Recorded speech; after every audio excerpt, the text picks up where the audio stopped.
Vale, pues, volviendo a los días de encierro, esta ocasión nos va a tocar hablar de fisiología tiroidea. Algunos de los conceptos básicos de esta importante glándula son esenciales en la práctica clínica diaria, sin olvidar pues toda la trascendencia que tiene básicamente en el cuerpo humano. Entonces, pues vamos a hablar de algunas generalidades al respecto. Cuando nosotros hablamos de la tiroides, hablamos de una de las glándulas más notorias que se encuentran en el cuerpo humano, y de hecho es la única glándula que puede ser palpada tanto en pacientes masculinos como en pacientes femeninos, ¿no? Otro detalle que nosotros tenemos que recordar es que desde el punto de vista anatómico no es como una genialidad la anatomía que yo les describo, sin embargo, pues más o menos jala. Vamos a darnos cuenta que la tiroides a grandes rasgos tiene forma de mariposa, aunque tiroides etimológicamente significa escudo. Vamos a darnos cuenta que hay la presencia de un lóbulo derecho, un lóbulo izquierdo y una estructura conocida como el istmo tiroideo. Es una estructura que se localiza prácticamente posterior a lo que sería el cartílago tiroides, que se encarga de su protección, y en realidad tiene otros tantos detalles que pues son relevantes de mencionar. Sin embargo, lo que nos va a atañir más en esta ocasión es un tanto sus funciones, la trascendencia que estas tienen y cómo la podemos integrar por lo menos en la parte más básica con nuestros pacientes. Tenemos que tener algunas otras visiones importantes. Sabemos que al igual que distintos órganos, la tiroides tiene un origen embriológico. Este origen embriológico primordialmente tiene relevancia con esta estructura que es conocida como el conducto tirogloso, que ustedes como saben tiene una íntima conexión con las estructuras de la lengua durante el periodo embrionario, y a medida que va desarrollándose el feto, esta estructura tal cual tiene que desaparecer. Sin embargo, en ocasiones llega a persistir y muchas veces se acaba volviendo un quiste, una pequeña bolita que se encuentra a nivel de las estructuras del cuello en la línea media. Esto es algo importante para saber, sí, en el sentido de que aunque no pareciera tener alguna relevancia mayúscula, el hecho es que como una estructura quística pues puede prestarse fácilmente a ser infectada. Otra cosa es que pueden haber restos tiroideos ectópicos en el trayecto que siguió el conducto tirogloso como parte de su desarrollo embrionario. Otros detalles importantes de momento, creo que lo más importante que hay que mencionar es cómo se sintetizan las hormonas tiroideas. A grandes rasgos, nosotros habíamos hablado de que tanto en la hipófisis como en el hipotálamo, vamos a representarlo con un cerebrito visto de forma lateral, va a darse primordialmente la liberación de la hormona liberadora de tirotropina, que a su vez estimulará a nivel de la hipófisis la producción. Estamos hablando específicamente de adenohipófisis, vamos recordando esos conceptos. Va a haber entonces la liberación de la TSH, cuya función hará que eventualmente la glándula, libere sus productos finales, que van a ser la tetrayodotironina o tiroxina, que es súper importante recordar este nombre, y el no menos relevante y la forma biológica activa de las hormonas tiroideas, la triyodotironina. ¿Qué es la magia que ocurre detrás de esto? hay algunos pasos esenciales que hay que comprender para llegar a lo que está ocurriendo a nivel de estas estructuras. Vamos a comenzar con un aspecto nutricional primordialmente. Cuando nosotros hablamos de las hormonas tiroideas, tenemos que pensar a distintos niveles.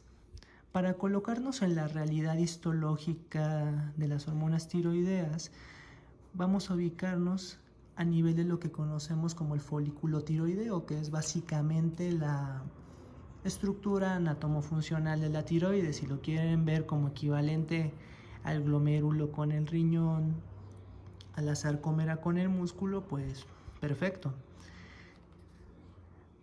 A grandes rasgos nos han explicado a nosotros, y lo vemos mucho en histología, que las estructuras que se conforman aquí son un epitelio que normalmente en los libros de histología describen como cúbico simple, que va a estar rodeando un pequeño mar de... A ver, dejen agarrar una buena. Un pequeño mar de líquido que es conocido, que es un coloide, y este coloide es conocido como la tiroglobulina. ¿Por qué es tan importante? A final de cuentas, la tiroglobulina podríamos identificarlo como el caldo primordial donde todo esto va a ocurrir. Si nosotros amplificamos los eventos aquí, sigan más que nada la trayectoria que vamos describiendo y no se pierdan tanto en todo lo demás del esquema. Vamos a ir paso a paso. Para la síntesis de la tiroglobulina, tenemos que entender que a grandes rasgos está compuesta primordialmente por glucosaminoglucanos.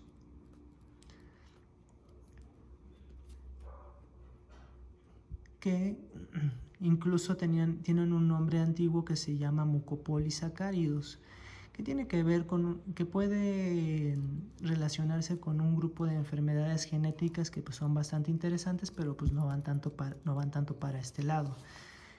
Lo que me va a importar aquí es el hecho de que la tirosina, que si ustedes recuerdan de nuestras primeras clases, es un aminoácido que va a servir primordialmente para constituir la tiroglobulina, que es la que va a encargarse de llenar esta área. Cuando analizamos la parte de que es un epitelio cúbico simple, así como me viene a la mente, por ejemplo, el tejido urotelial, que es un epitelio un tanto más de características como globoso, que se le decía un epitelio transitorio más no de transición. Algo por el estilo pasa aquí. Cuando la glándula no se encuentra mayormente activa, lo que va a ocurrir es que va a haber grandes cantidades del coloide, de esta tiroglobulina. Sin embargo, no va a existir mayor diferencia morfológica de esto, pero cuando hay un incremento en la actividad, esto va a disminuir y este epitelio cúbico va a parecer incluso cilíndrico. Sin embargo, para la mayoría de sus exámenes, quédense con el primer concepto. Cuando nosotros hablamos también del metabolismo de las hormonas tiroideas y de todas estas interesantes historias, otro compuesto que aparece, que es de amplia relevancia y que les va a venir a la mente, es la presencia del yodo.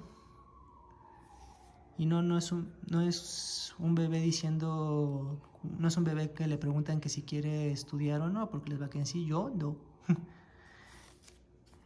La cuestión aquí es que si lo pensamos desde el punto de vista nutricional, nosotros como seres humanos necesitamos consumir más o menos unos 500 microgramos de yodo al día, que en realidad para alguien que tenga un poquito más de experiencia de laboratorio y eso, pues no es una cantidad irracional. Y de estos 500 Y de estos 500 microgramos, solo 150 microgramos son necesarios, pueden ser 120 también, son necesarios para la actividad del procesamiento y la creación de las hormonas tiroideas. No parece un maltrato, ¿no? La realidad en este sentido es que cuando uno vive cerca del océano, pues el agua de mar, la sal de mar, tiene grandes cantidades de yodo, no lo hace un gran problema para obtener. Sin embargo, pues aunque la vida en el mar es más sabrosa, el detalle se encuentra que a medida que nosotros nos vayamos alejando de los grandes cuerpos salados de agua, las cosas no van a tener tanto yodo, y esto es lo que se le conoce como zonas bociógenas. Estamos hablando en un término que va más del lado geográfico, epidemiológico. Pero antes de meternos en más detalle de eso, vamos a ver la historia acá. Este yodo va a entrar al cuerpo, pero va a sufrir un proceso de disociación iónica. Entonces lo que va a entrar no va a ser yodo, sino va a ser yoduro, que va a tener pues una carga negativa. Ustedes dirán, bueno, y recordando los principios farmacológicos y celulares más básicos, no debería ser capaz de atravesar las membranas celulares con facilidad, ¿no? Tenemos de este lado el torrente sanguíneo, dígase quien entienda esta referencia. Y la cuestión es que cuando no tenemos una molécula que tenga liposolubilidad para atravesar con facilidad la membrana, entonces tienen que existir moléculas de transporte, en este caso un cotransportador que va a llevar 2 moléculas de sodio y se va a jalar consigo misma, pues como los amigos acá, la mafia del poder celular, se va a jalar a su amigo el yodo al interior de la célula folicular, que esto es lo que nosotros vemos acá. De este otro lado, de esta otra parte, este lado representa lo que es propiamente todo el coloide que se ha ido acumulando en este sentido. Bueno, pues, ¿qué es lo siguiente que va a pasar? Una vez que entre este yoduro, va a pasar por un proceso de oxidación. Tiene que atravesar una vez más otra parte de la célula, pero esta vez no para salir a las cómodas playas del torrente sanguíneo, sino entrar al interior del coloide. Y así como había un transportador de sodio y yodo acá, aquí generalmente existe otro transportador de relevancia, que es un contratransportador que a grandes rasgos va a permitir el paso de este yodo, pero lo va a intercambiar por cloros. Y este es sumamente relevante porque se conoce como los transportadores o la proteína encargada como pendrina. ¿Y esto por qué es importante? Bueno, una integración clínica que nosotros podemos ver acá es el hecho de que si esto no ocurre, sencillamente no se van a producir hormonas tiroideas. Si no se van a producir hormonas tiroideas, ¿qué consecuencias puede tener esto? Antes de que sigamos el viaje, entonces definamos un poco para qué me sirven las hormonas tiroideas y en este nivel qué me podría ocurrir. Cuando hablamos de hormonas tiroideas, prácticamente estamos mencionando todas las posibles rutas metabólicas de nuestro cuerpo. Como ustedes saben, y no nos vamos a trabar mucho en esto porque es algo de lo que ya tienen un poquito de idea, el hecho es que una vez que las hormonas tiroideas sean liberadas, van a tener Estas sí van a tener en sí la capacidad de atravesar libremente las membranas celulares e irse al núcleo y actuar como factores de transcripción. Esto va a tener modificaciones a nivel del ADN, la producción de ciertos ARNs, y esto va a tener consecuencias en el crecimiento. ¿Qué tan importantes? Enormes. Por esa razón decidí hacer este desvío, ya que la hormona tiroidea tiene una cierta sinergia con la hormona del crecimiento que nosotros habíamos descrito en la última ocasión. Tiene una importante labor a nivel del sistema nervioso central. Tiene la capacidad también de alterar nuestra tasa metabólica basal. ¿De qué manera lo logra? Pues aumenta, digamos, la expresión de esta cosita insignificante que ustedes deben conocer, que no es tan insignificante, que es la famosa bomba sodio-potasio. Entonces, más intercambio, más metabolismo, más energía gastada. ¿Qué expresiones metabólicas nosotros podemos ver? Y estamos pues tratando de ser prácticos, cortos y útiles al respecto de esto. Puede haber tanto síntesis como catabolismo de proteínas. Eso es uno. ¿Hay mayor absorción de glucosa? Pues sí. Si voy a subir acá el nivel de intensidad, algo que tiene que ocurrir es que necesito más energía que consumir. Entonces, generalmente las vías catabólicas, como son la glucogenólisis, la gluconeogénesis y la lipólisis, pues se van a ver favorecidas durante este show. ¿De qué manera? Y también van a tener una repercusión a nivel cardiovascular, que también la vamos a comentar muy pronto. En general es por su relación con el sistema nervioso simpático. ¿Por qué es relevante hablar de esto mientras estamos hablando de la pendrina? Que en realidad pues es una parte que a veces consideramos hasta perdida cuando hablamos de el metabolismo tiroideo tal cual. Simple. Ustedes en términos generales probablemente ubican algunas de las células más representativas del sistema nervioso central, y espero que de veras lo hagan, porque si no, pues hay que repasar nuestros buenos libros de histología. Y esta es, a pesar de la falta de talento artístico, una célula de Purkinje, ¿no? Que la podemos ver a nivel de cerebelo. Esto es, digamos, la normalidad. Sin embargo, cuando se estudia en ratas y en ratones el desarrollo de estas neuronas sin la presencia de hormonas tiroides y de este estímulo prenatal, pues vamos a ver que tienen pocas ramificaciones, un menor tamaño, se ve chafa el asunto, ¿no? Entonces, neuronas chafas, amiguitos, pues va a ser un cerebro medio chafita también, o un sistema nervioso chafa también, por decirlo menos. ¿Cómo va a funcionar de esta manera? Me queda claro que cualquier persona que tenga una disminución de la actividad de hormonas tiroideas la he de llamar hipotiroideo, ¿no? Y cualquier persona que tenga exceso de las mismas le va a llamar un hipertiroideo. La cuestión aquí es que ciertamente si ni siquiera va a salir de este paso, nuestras hormonas, vamos a hablar de alguien que tiene hipotiroidismo, lógico, ¿no?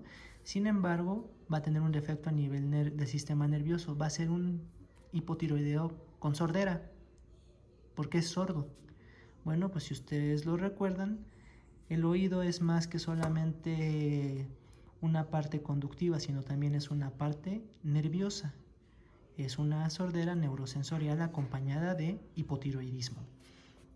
Eso es un detalle importante y una enfermedad agradable a conocer, a lo mejor no tanto a ver, pero pues que sepan que existe, ¿no? Y cuál es la proteína que está principalmente mutada. Cuando volvemos a los pasos que hemos estado realizando, vemos a la tiroglobulina. Esta ya estaba sintetizada, mis residuos de tirosina están acá al máximo, está buena la alberca para meterse a nadar. Va a ocurrir el proceso de oxidación, en el que si se fijan, prácticamente este yoduro vuelve a ser un yodo, no tiene una carga asignada a nuestro mapa. Va a ocurrir un siguiente proceso que es conocido como la organificación del yodo. El proceso de organificación también va de la mano del proceso de hacer que todo este coloide, hacer que toda esta tiroglobulina se yode. Y esto es la yodación de la tiroglobulina, la organificación. Entonces, el yodo se va a unir a la tiroglobulina y va a empezar a formar estas estructuras químicas, la monoyodotironina y la diyodotironina. Algo que también nosotros tenemos que no olvidar es que el proceso de oxidación no va a ocurrir espontáneamente, va a ocurrir por la presencia de una enzima de importancia capital posteriormente, que va a ser la peroxidasa tiroidea. Dicho lo anterior, vamos a volver a oxidar. ¿Por qué? Porque quiero más combinaciones posibles de esto. Y a lo mejor al separarse esta, se puedan unir de conformaciones distintas. Y si se fijan, la tiroglobulina ahora sí que va a tener más variedad que la primera combinación. Va a tener mi tetrayodotironina, mi triyodotironina, mi diyodotironina, mi monoyodotironina. Estuvo bueno el trabalenguas, ¿no? Y prácticamente ya tengo acá el show de cómo se armaron las hormonas tiroideas. Suena bien, ¿no? Ahora, dicho y hecho, va a ocurrir un paso de endocitosis. Pues sí, qué bueno que las sintetizaste, papá, Esperancita, pero pues tienes que sacarlas adelante, maldita criada. Lo que va a ocurrir es que va a volver estas moléculas al interior del folículo tiroideo. Una aclaración importante para que no lo olviden en nuestra clase es el hecho de que no solamente estamos considerando la existencia de las células foliculares tal cual, sino que parte de las estructuras que hay que considerar es que también existen un tipo de células extra en el folículo tiroideo, que son las famosas células parafoliculares, que son las encargadas de la fabricación de la calcitonina. Pero eso tiene que ver más con la regulación del calcio y fósforo en el organismo, y eso lo vamos a comentar más su relación acorde cuando hablemos de las hormonas paratiroideas. A final de cuentas, sabemos que la T4 y T3 son las que tienen que salir al mundo exterior, al torrente sanguíneo, para ser transportadas y llevadas a sus sitios correspondientes, no olvidando que sus moléculas de transporte más importantes van a ser representadas por la globulina de unión de hormonas tiroideas, que se va a llevar la gran mayoría. Hay otra proteína que se llama la transtiretina, que también se lleva un cierto cacho. Y finalmente, pues el transportador por excelencia del cuerpo humano, el metro humano, el microbús sanguíneo, ¿no? Que es la albúmina, que va a llevar una cantidad todavía menor. Y dirán, bueno, ¿qué es lo que está ocurriendo aquí? Solo T4 y T3 pueden salir. La monoyodotironina y la diyodotironina van a tener que ser desyodinadas de nuevo para aportar nuevo yodo, que va a volver a entrar a toda esta cadena que ustedes acabamos de revisar.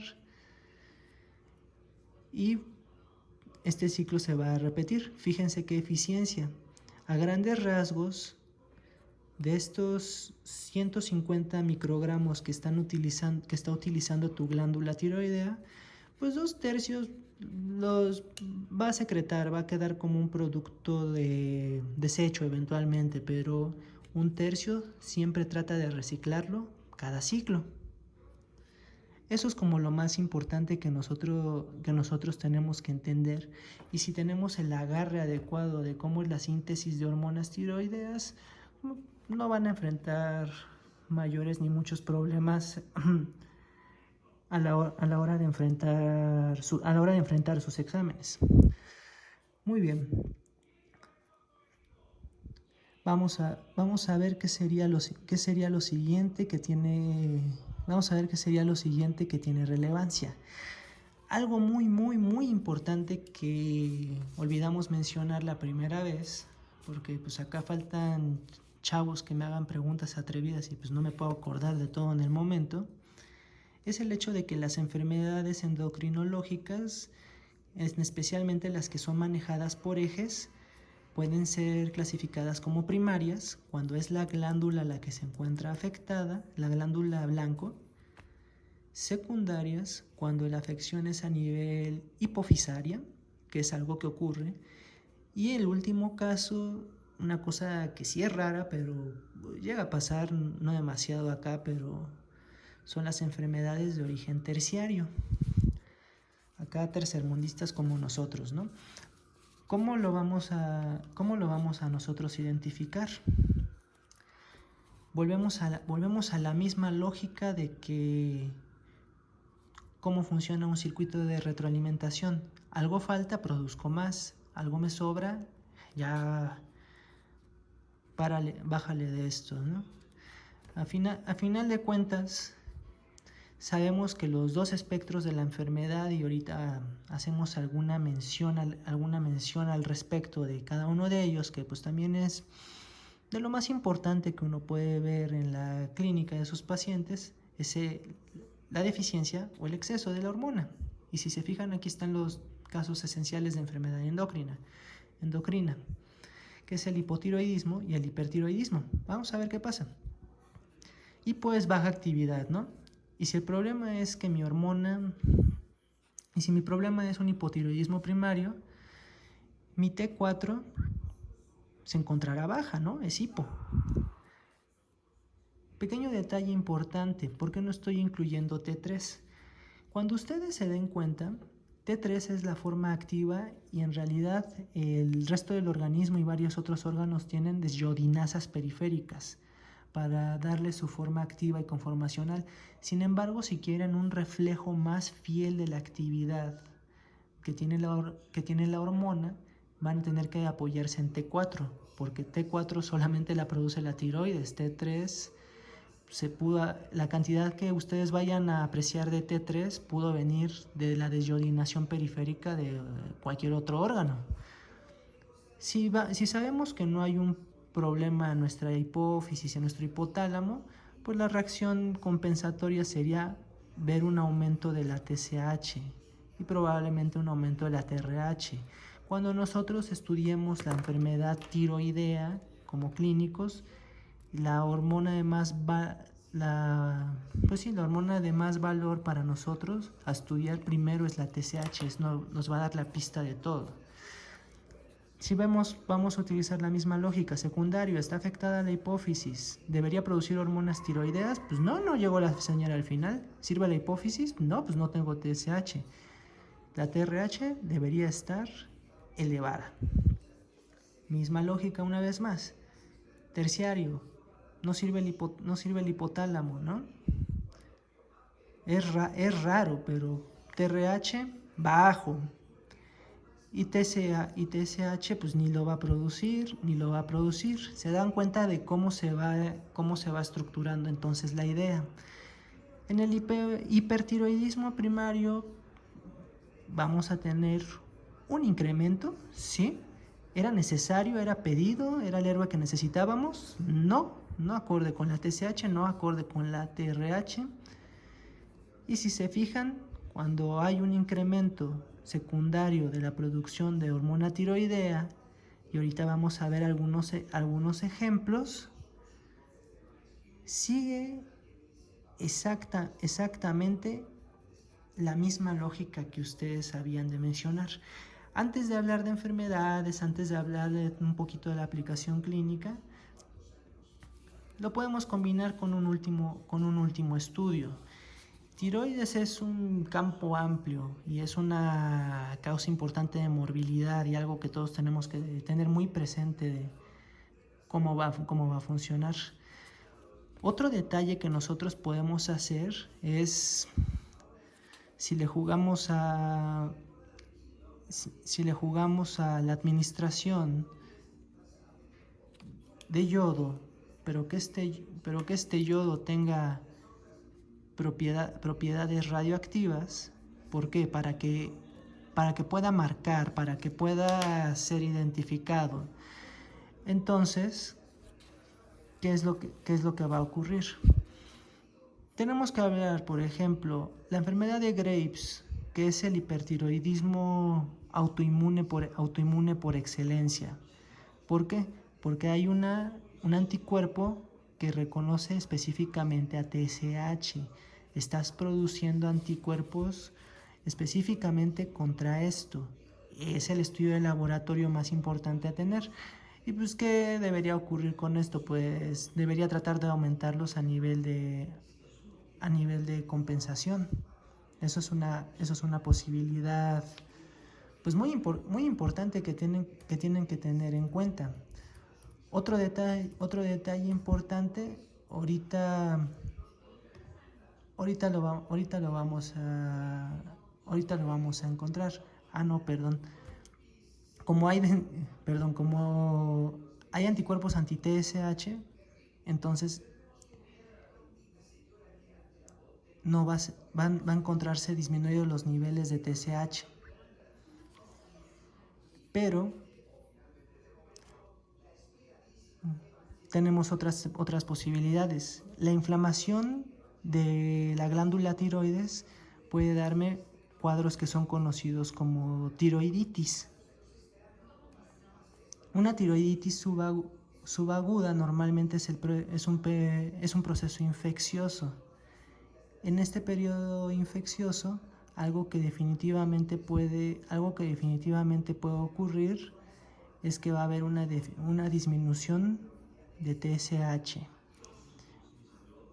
Cuando nosotros hablamos de otros procesos de tiroiditis que no involucran tanto rollo con la inflamación, hablamos de tiroiditis de tipo silenciosas. No van a marcar con TSHs mayores. Administración exógena. ¿Cómo ocurre eso? Productos para bajar de peso, gente que quiere tomar la ruta fácil en el camino de la sabrosa gordura o de la sabrosa buenura en este caso. Como estás administrando hormonas tiroideas, literalmente tu eje endocrino va a decir: no voy a producir más TSH. Fíjese en la lógica. Y cuando hay un adenoma de la tiroides, cuando existe un adenoma, pero más bien pituitario, a nivel de la hipófisis, pues literalmente pueden ser productores de la hormona. Con la enfermedad de Graves pasan cosas muy interesantes. El detalle es que esto va a ser un cuadro de tipo hipertiroideo.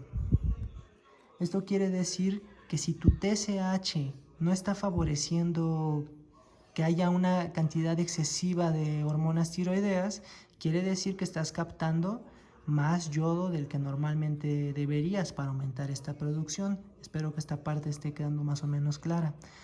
Cuando hablamos de la tiroiditis subaguda, pues si se dan cuenta es un proceso infeccioso, no hay una alteración de la anatomía tal cual que haga que haya un aumento en la captación de yodo. Entonces ni va a ser relevante acá ni va a ser relevante en la modalidad infecciosa. Cuando hablamos de un problema exógeno, incluso va a haber una disminución de la captación del yodo. ¿Y esto cómo es importante saberlo? Uno pensaría, bueno, entonces si aumento mi consumo de yodo, ¿puedo causarme problemas tiroideos? Hay una doble respuesta ahí. La respuesta fisiológica normal sería no, porque existe este efecto conocido como de Wolff-Chaikoff, que es también sumamente descrito, en el cual no importa que aumentes tu consumo de yodo, va a llegar un punto en que se baje la actividad metabólica de la tiroides y la producción de glándulas tiroideas. Este adenoma es un problema completamente aparte que no tiene nada que ver con la actividad de la tiroides innata, entonces aquí no habría ningún cambio normal. Cuando hablamos, por ejemplo, de la enfermedad de Graves, que es la representación más clara de enfermedad autoinmune que causa una patología tiroidea, pues podemos darnos cuenta que si medimos los anticuerpos anti-TSH, es un diagnóstico que vamos a tener a nuestro alcance. Así como el Graves existe su contraparte, que es la tiroiditis, que a veces viene en sus libros de inmunología, pero es la causa de hipotiroidismo autoinmune más común en el mundo, que es la tiroiditis de Hashimoto. Esta va a ser la versión hipotiroidea del asunto. También tiene unos anticuerpos muy particulares y estos están dirigidos contra la peroxidasa tiroidea. Estos son más específicos de esto. Puedes hasta buscar anticuerpos antitiroglobulinas, pero no son tan específicos. Un proceso infeccioso, pues algo muy característico que van a ver pocas veces es que esto va a generar dolor a la palpación de la tiroides. Una tiroiditis silenciosa, pues por algo es silenciosa, entonces no está pasando a mayores. Un adenoma pues lo voy a localizar mediante estudios de imagen como una tomografía o como una resonancia magnética más específicamente. Tenemos entonces las cuestiones en orden de cómo funciona nuestra fisiología tiroidea. Ahora vamos a hablar de cómo podemos nosotros distinguir entre el hipotiroidismo y el hipertiroidismo. Ok, afecta prácticamente a todo el organismo. ¿Cómo lo identificarías? El dibujo no quedó tan chafa, entonces no lo corromperé, pero espero que sea suficientemente explicativo lo que voy a mencionar. El pelo de una persona hipotiroidea, hay que recordar una cosa. Las hormonas tiroideas también se relacionan con el metabolismo del colesterol. Más actividad, mejor metabolismo en este. Entonces, las personas hipotiroideas van a tender a relacionarse con hipercolesterolemias. No es que los hipertiroideos tengan maravillosos colesteroles, pero es más o menos lo que pasa. El cabello de las personas hipotiroideas se vuelve grueso, tosco. En cambio, el de una persona hipertiroidea se vuelve un tanto más liso, un tanto más finito, pero al final de cuentas ambos cabellos son quebradizos y se desprenden fácilmente. Otro detalle muy importante a considerar es que la persona hipotiroidea muchas veces en el pasado existía el término de mixedema, que básicamente se debe al acúmulo de mucopolisacáridos de los glucosaminoglucanos y muy característicamente en la clínica los glucosaminoglucanos se tienden a poner en las facies de los individuos y esto es lo que se le conoce como facies mixedematosa, que existe en el hipertiroidismo también, nada más que el mixedema se va a localizar a nivel de la tibia y es mixedema pretibial. Este es hiper y este es hipo.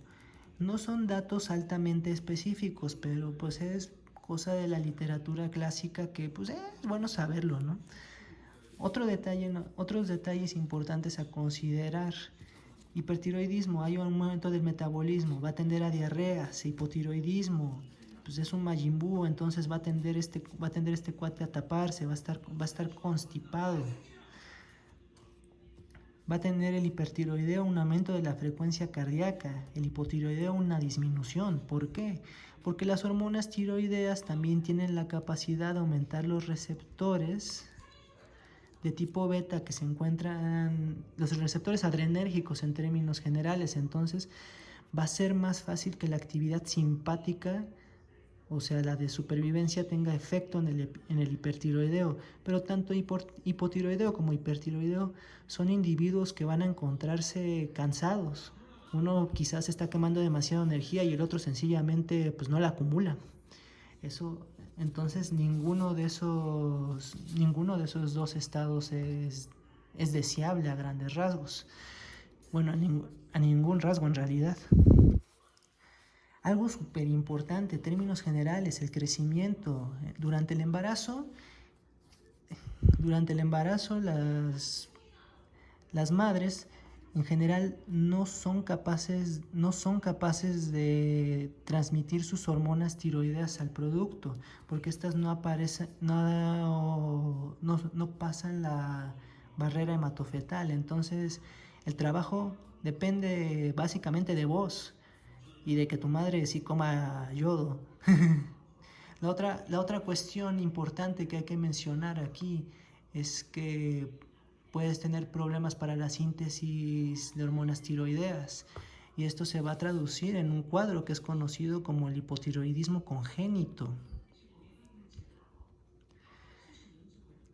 Súper importante conocerlo porque es el antiguamente llamado cretinismo, que es mi bebé gordito con retraso mental. ¿Y por qué le dicen como a tu novio? Bueno, la cuestión es que cretinismo se piensa que viene de la palabra cristianismo, o sea, se piensa que eran bebés parecidos a Cristo en el sentido que no podían hacerle mal a nadie. Pero eso es más que nada por desgraciadamente tener características de retraso mental, porque como ustedes saben, pues las neuronitas, y no solamente las de Purkinje, no se están formando adecuadamente.